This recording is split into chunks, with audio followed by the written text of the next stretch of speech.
Well, hello. I hope you all are having a super duper fantastic day out there today. Hey, I'm live at 5. Hey, I'm live at 5. Hey, I'm live at 5. Hey, I'm live at 5. Come on inside of the room. Look, let's get this conversation going.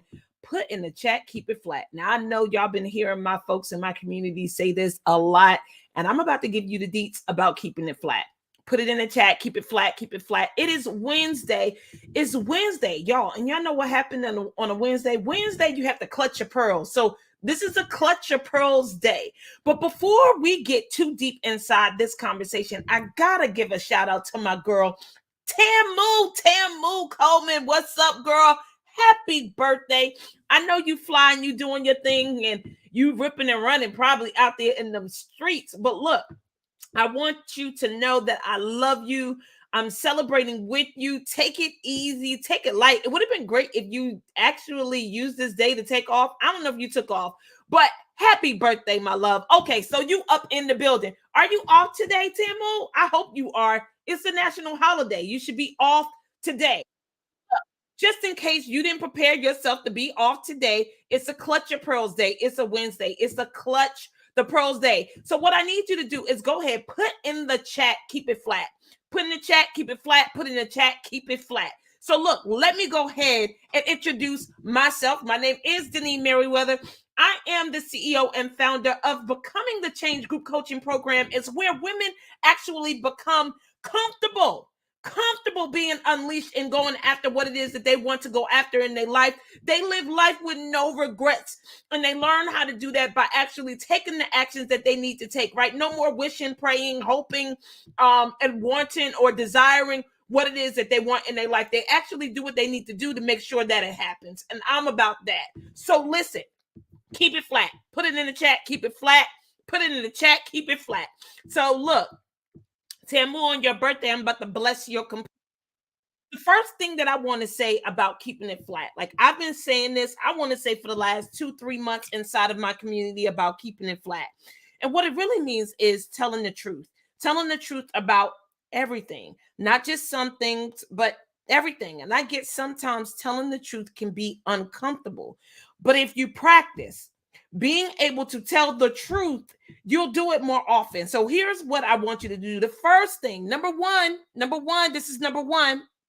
And Tamu, I need you to embrace this as you continue to mature and get older in this life. It ain't no reason why you need to be biting your tongue for nobody. But I want to give you some things. I want to give you some parameters, some criteria. Okay, number one. Number one is say what you mean and mean what you say. Put it in the chat. Say what you mean and mean what you say, right? It's not a whole lot of explanation needed in order for you to get to say what you mean and mean what you say. But what tends to happen is that we go all around the mulberry bush, right? We don't like to be straight. We don't like to keep it flat. And I know we have concerns because we don't want to hurt people's feelings. We don't want to seem like we don't care. We don't want to not look good. We don't want to not be right in the eyes of other people. But I'm telling you, when you are not saying what you mean and meaning what you say, do you get that you do more damage than good?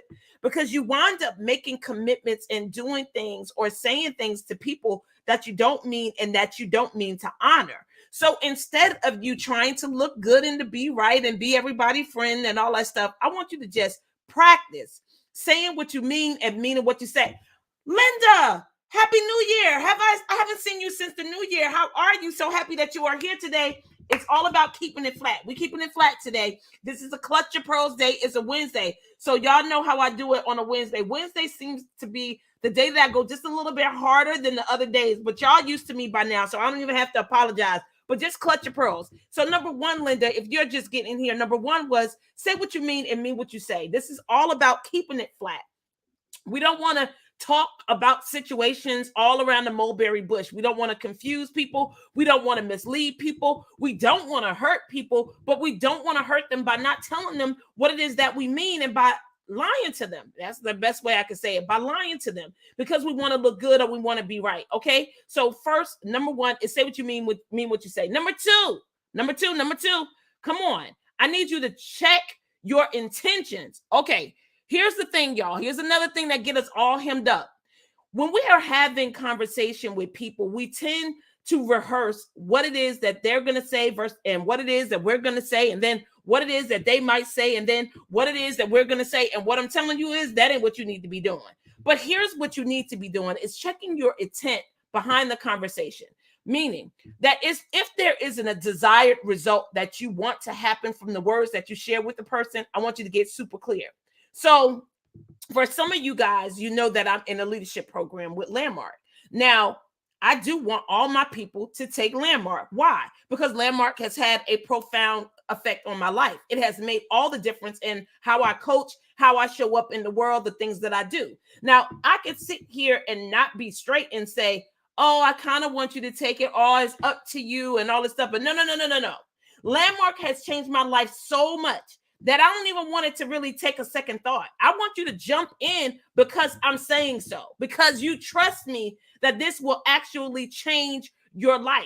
So if I am confident in what it is that I know would change your life, why would I be hesitant about that? Why would I not want people to take the class? It's like, no, I'm going to be so straight with you. I don't want you to question. I don't want you to be confused. I want you to hop in. I want you to jump in. I want you to get in while you can fit in. Do you understand? But what is the intention that you have behind the information that you're giving? Are you trying to bamboozle people, mislead people, not being straight, being manipulative, right? Sometimes because we're not straight or because we're afraid of what the person is going to say, we actually don't come straight, right? Because we're afraid. So I want to know, do you do that? If you do that, if you talk all around the mulberry bush and you ain't straight, I want you to put that in the chat. Like, I really need to check my intentions. I really need to check my intentions. I really need to check my intentions. Okay. Now, finally, number three. Number three is give the details, but hold the storytelling. Give the details and hold the storytelling. So here's what I'm saying when it comes to give the details and hold the storytelling. So sometimes we get so enamored about hearing ourselves talk that we confuse people just by giving them too many words or saying too many things.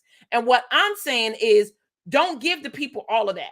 Don't overtell the story. Don't over convince them. It's like after I say this is what I want you to do, then I should not say anything else besides, hey, this is what I want you to do. I want you to enroll in the program. I want you to take Landmark. I want you to be in Becoming the Change. I want you to get your life together, your schedule together. I want you to be able to manage and handle your calendar in a powerful way. Like whatever it is, I want to be able to say it. I want to be able to keep it flat. I want to be able to tell you exactly what it is that I want you to do. So give the details, but hold all the storytelling, because your storytelling be confusing people. And then what winds up happening, confused people don't take action because they don't know what you want them to do. They don't know how fast you want them to go. They don't know if you want them to go left or right because you done gave them a whole bunch of information, don't have nothing to do with the request that you made. So what are the requests that you have in your life or things that you want to express or say to people that you overtelling and telling too much? You're giving too much story, right? You're adding and including things that you think would convince them to say yes, when in actuality, all you need to do is hit the points, right? The major points, the when, the what, the how, the where, and maybe the how long, the who. But once you answer those 5 questions, whatever it is, the who, the what, the why, the how, and whatever the other one is. Y'all know the 5 questions I'm saying, right? When you ask or answer those questions, that's it. Don't do a whole bunch of storytelling because you ain't doing nothing but confusing people. Okay, quick recap, because this is all about keeping it flat. And we might need to continue on Friday if I feel like y'all ain't getting this message and something else comes up within me to tell you guys to be flat about. Well, number 1 is say what you mean and mean what you say. Number 2 is check your intention behind your conversation. What results do you really want to accomplish? And if you need to just be flat and say that, like, hey, this is what I really want to happen from this conversation. So what is it that we need to do in order for this to be the result? You see how flat that is? You see how straight it is? It's not offensive. It's not bamboozling. It's not misleading. It's not manipulative. It's not any of that. It's like straight to the point. Hey, this is what I really would like to see happen at the end of this conversation. What is it that we need to do to have this outcome? flat straight. And then number 3, give the details, but hold the storytelling. Give the details, hold the storytelling, because you be confusing people. And I know I'm guilty of it too, because I like to talk. But I am improving my communication because I want each and every communication that I have or conversation I have with a person to alter their life forever. In order for me to do that, I can't be doing a whole bunch of storytelling. Now, I can vividly share, but the storytelling, I'm going to need to hold that. All right? Look, always looking forward to serving you. Look, the travel is coming. I'm headed to Florida on Friday morning. I land at like 12:30-ish. I'm going to get up with some of our tribe, like Alicia Smith. I want to see you. Quaya Cook, I want to see you. Natalie Smith, I want to see you. So look, when I get to Florida, I need y'all inside my inbox, my whatever, and we hooking up. We're going to dinner, and I'm going to share pictures on all the pages when I get with my people in Florida. All right? Always looking forward to serving you. I should be live at 5, but the following week, it may be sketchy because I'm on somebody else's time since I'm going for a meeting. But Happy New Year to you, Linda. Thank you so much for being here. Share this video. Share this video because y'all already know I'm giving gifts for the sharers, right? I'm giving gifts for the sharers. So share the video. Go ahead and say that you share inside of this chat so I can come back and check and see. And I'm always looking forward to serving you. I'll see you here again, 5 o'clock on Friday. Temu, enjoy the rest of your birthday. Thank you so much for spending some time with me on your national holiday. I look forward to seeing you guys on Friday. Hey, I'm live.